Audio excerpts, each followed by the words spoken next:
Eto, dito ka magigising. Yung ultimong naglabas na vlogger, dininay niya na si Marcos yun. Tapos, yung mga bulag, di ba? Yung mga bulag, naniwala pa rin. Tangina, sabi niyo, ang tagal kong pinag-isipan yung tanong ko na yun, binaboy mo lang, Boss Dada. Hinayupak ka. Alam nyo kaya ganyan yung ano nila?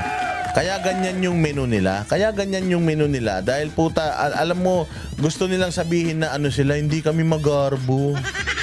Alam niyo yung pag-usapan natin, yung talagang merong tama sa mga Pilipino. Alam mo, ito ha. Eto, dito ka magigising. Yung ultimong naglabas na vlogger, dininay niya na si Marcos yun. Tapos, yung mga bulag, di ba? Yung mga bulag, naniwala pa rin. Ipinahamak kayo ng vlogger na yun. Kawawa naman kayo. Di ba? Naniwala ka na fake picture? Ano, paulit-ulit? Ano to? Tanga lang? Bagal ng utak ha? Paulit-ulit? Magkano kaya ang binayad sa'yo? 5 million. Ang binayad sa akin? Alam mo kung anong binayad sa akin? Subpina. Demanda. Yan ang binayad sa akin. Pakisagot ako. Sige. Kayo ang may subpina. Tingnan ko. Ha? Sige nga. Yan ang totoo. Alam niyo bang gagastusin ko mahigit sa isang demanda ko? 2 to ha? 500, aabutin ako. Sana, hindi na umabot. Sana, ma-dismiss ka agad. Ganon. 500 kayo nga abutin. Kulang-kulang. Isipin niyo yun, ha? Ngayon, sasabihin yung bayad.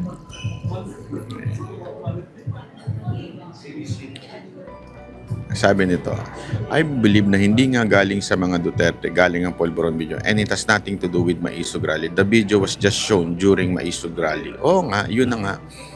Kaya nga again, hindi namin sinasabing hindi totoo yung video ha. Ang sinasabi namin, kung ilabas nyo man yan, huwag nyong idama yung mga Duterte. Ilabas nyo sa sarili ninyong vlog. Ang problema kasi yung iba dyan nagtatago sa Maisog, nagtatago sa mga Duterte. Kung talagang malakas ang loob ninyo at naniniwala kayong yung video na yan, dapat inilabas nyo sa sarili nyong vlog. Yung naglabas doon, yung nag-introduce ng video doon, anong ginawa niya? Hindi nga niya nilabas sa vlog niya eh. Diba? Yung sabihin, nilabas niya una doon sa Maisog. Doon pa lang sabit na eh. If you are convinced fully, kasi ganito lang yan eh. Libel is like this. Okay? Para lang sa kaalaman ninyo ha. Yung mga hindi po pamilyar sa libel. Libel yan kung hindi mo mapatunayang totoo. Pero kung naniniwala ka na totoo yan, hindi ka masasampa ng libel. Bakit? Kasi nga totoo eh. Ngayon, kung kumbinsido ka, totoo. Sige, ito, labas ko, demanda nyo ako. Pag dinimanda ako, papatunayan ko totoo yan. Yun eh. Kumbinsido ka kasi na totoo. Pag bumitaw ka ng hindi totoo, yari ka. Bakit hindi niya binitawan sa sarili niyang channel? Ba't niya pinabitawan doon tapos i-share na lang niya? Bakit? May ibig sabihin nun. Kahit siya hindi nga siya sigurado. Nagpakain siya sa inyo nang hindi siya sigurado, tas eventually sinabi niya, wala naman ako sinasabing si Marcos yan eh. Wala naman ako o iwas pusoy pa siya. Ganyang kahinang nilalang niyang babae na yan.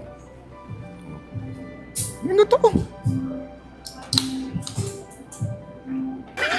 Galingan nyo pa ha, galingan nyo pa. Galingan nyo pa, sa totoo lang. Huwag nyong isipin na nagnakaw si Duterte. Putang ina ninyo. 20 million yung ginastos nyo sa SONA ngayon. 20 million yung ginastos nyo sa hayop na SONA ngayon. Putang ina nyo. Tingnan ninyo kung ano yung pinakain nyo sa tao. 20 million. Putang ina yan. Ang ano ninyo, ang ang tawag diyan. Ang ano ba tawag doon, yung yung panghimagas, hindi panghimagas, yung pagkatapos yun eh. Yung pampagana, appetizer. Ito ginamit yung appetizer sa 20 million na putang inang nyo. Pera na ginastos diyan sa Sona. Manood ka ha. Tangina nyo, speaking of corruption, gago ka. Speaking of corruption, kayo pa talaga yung magsasalita ha. Roger B, maraming salamat. Corruption ha. Hayop ka, corruption pa talaga ang inano mo kay PRRD. Putang ina, wala nga kayong nagawa mabuti. Yung pera sa PhilHealth, kinakat kong na. Puta, pag nagkasakit ka, troll ka pa ng troll. Pag nagkasakit ka, tirik ang mata mo, tanga. Wala ka na, nawala ka na. Ayan panimula, dinamita. Ukin ang ina niyan. Mantakin mo, pakainin mo, dinamita, putragis yan. Layan Orsine. Boss, dadaanan. Pinagsisermonan mo dyan. Nahuli ako eh. Sige, murahin mo. Mumurahin talaga natin yan.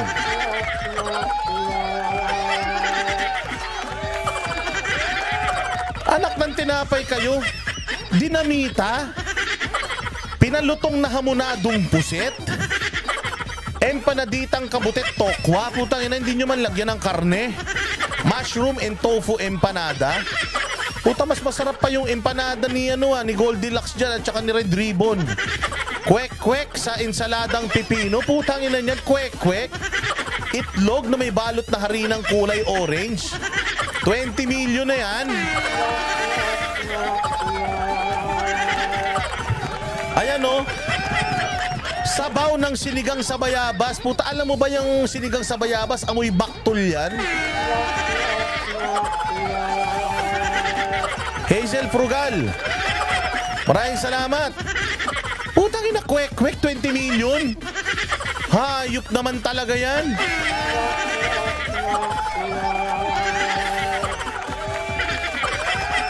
Ito yung pangunahing putahe. Puta kayo. Hinornong baka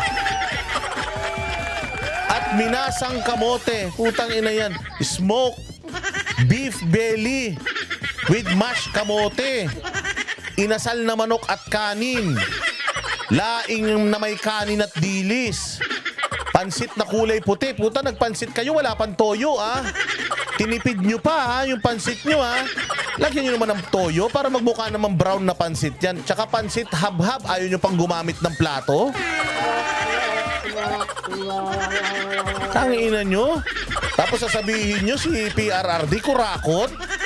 Panghimagas nyo, puta, halo-halo. 25 pesos na isa nyan. Makarong, vanilya, puta, macaroons. Tsokolate at ube. Suman at mangga. Putang ina niya, suman at mangga sa apa. Tapos tibok-tibok. Lechip lang pandan. Ang inumin nyo sa malamig at saka kalamansi.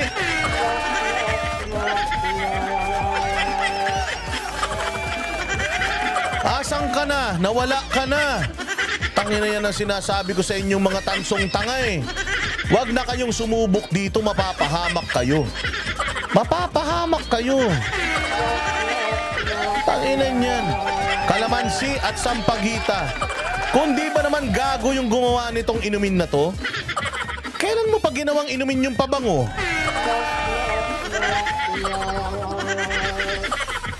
Di ba po siya 20 million? 20 million!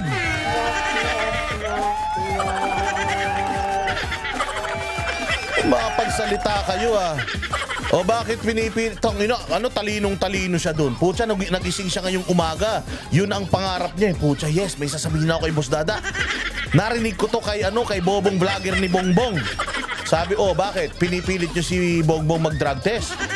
Ba't hindi niyo pinipilit si Duterte na Hindi niyo pinipilit si Duterte na ilabas yung pera niya sa bangko. Gago, wala namang ilalabas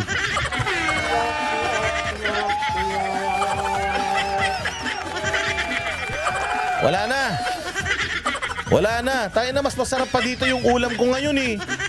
Yung ulam ko ngayon, yung galing kay Master Judea na pinangat, galing Bicol.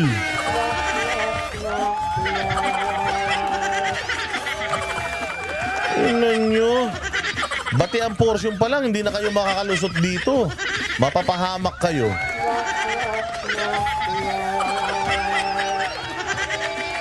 Kwek, kwek. Tangina, ano tong kwek-kwek nyo? Itlog ng dinosaur pagka mahal-mahal? Puta, ano tong dinamitan nyo? Ano yung sili na ginamit nyo dyan? Gawa sa diamante?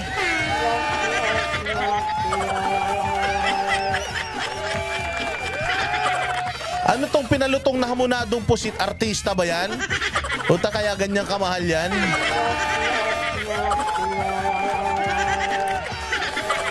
Hindi, puta, kung ako halimbawa, magnanakaw ako sa gobyerno.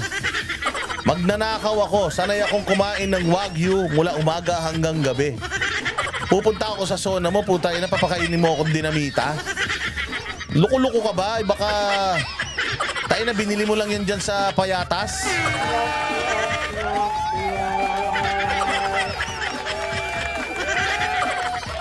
Sabi ni Junbag, eat all you can. Putang ina, sinong kakain ng maraming dinamita tsaka kwek-kwek tsaka sabaw ng sinigang na bayabas, amoy putok yan.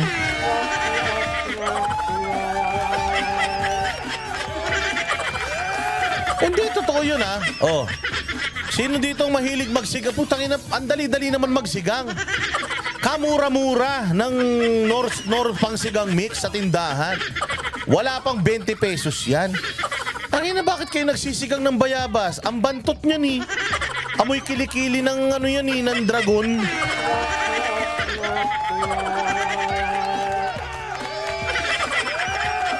Inis na inis kaya ako kapag yung kapitbahay namin dati, dyan sa Cubao, kasi compound kami nun eh. Magluluto yun ng ganyan, trip na trip niya yan. Puta ina, yung sinigang sa santol, sinigang sa bayabas. Puta ina, sabi ko, ate, wala ka pambili ng ano? Wala kang pambili ng Nor seasoning? Puta, yung Nor sinigang mix. Tayo na, tatak-tak mo lang ganun yun, oh. Yung bayabas, dinudurog-durog mo pa. Pag kumulo yun, puta, mo yung kilikili talaga. Maripel del Mundo. Boss Dada, pambili ng kwek-kwek at dinamita. Grabe naman, ang dami niyan. Ang dami niyan, ano ha, Maripel del Mundo ha. Sabaw. Putang ina niyan. Alam mo yung sinigang sa bayabas na yun, parang sabaw ng kilikili yan eh. Kaya kong kumain ng ano, kaya kong kumain ng durian, isang buong prutas. Pero yung putas humigop ng sabaw ng sinigang na bayabas, hindi ko kaya yan.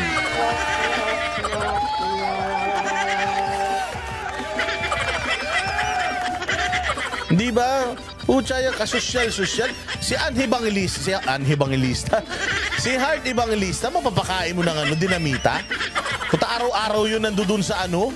Araw-araw yun nasa Paris, yung baunan nga nun. Ano yung brand ng baunan niya? Pagkamahal-mahal nung hayop na baunan na yun, Chanel yata yun. Basta mahal yung baunan niya, putang ina niya, lagayan lang ng ulam.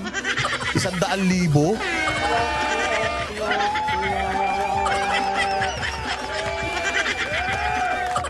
Oo, sana sa street vendors na nila binili. Hindi nga, pati nga, mayroon pa nga ano dyan, kwek-kwek, ayan, kwek-kwek, kikiam. O, tapos yung pangunahin po tayo nila, putya yung panghimagas nila. Sinong gago ang kakain ng madaming halo-halo? Eh di, sumakit ang ipi mo niyan. Makarong, vanilya, tsokolate at ube, suman at mangga sa apa. Tibok-tibok po yan. Walang 20 million yan. Tayo na, pag gumawa ka ng ganyan pagkain tapos 20 million ang pera mo, putya mula apari hanggang ulo, mapapakain mo.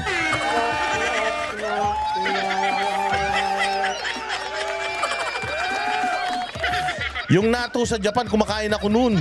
Yung ano, yung malapot na may bilog-bilog na parang mga fermented na beans, mabantot yun pero lalakas ang katawan mo dun.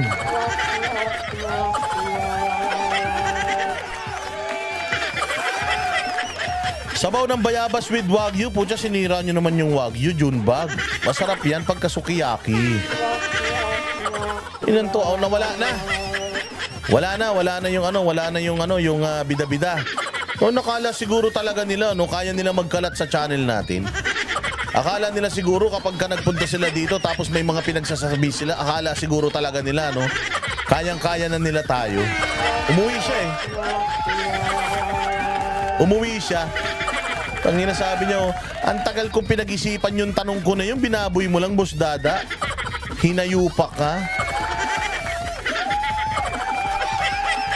Alam nyo kaya ganyan yung ano nila? Kaya ganyan yung menu nila. Kaya ganyan yung menu nila. Dahil puta, alam mo, gusto nilang sabihin na ano sila, hindi kami magarbo.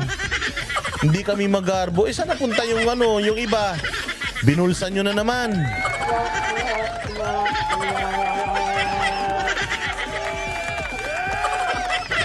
Hindi ba? Walang hiya, oh. Pork cake na may pritong talong. Mas masarap pa talaga yung kinakain mo, Mami Fang.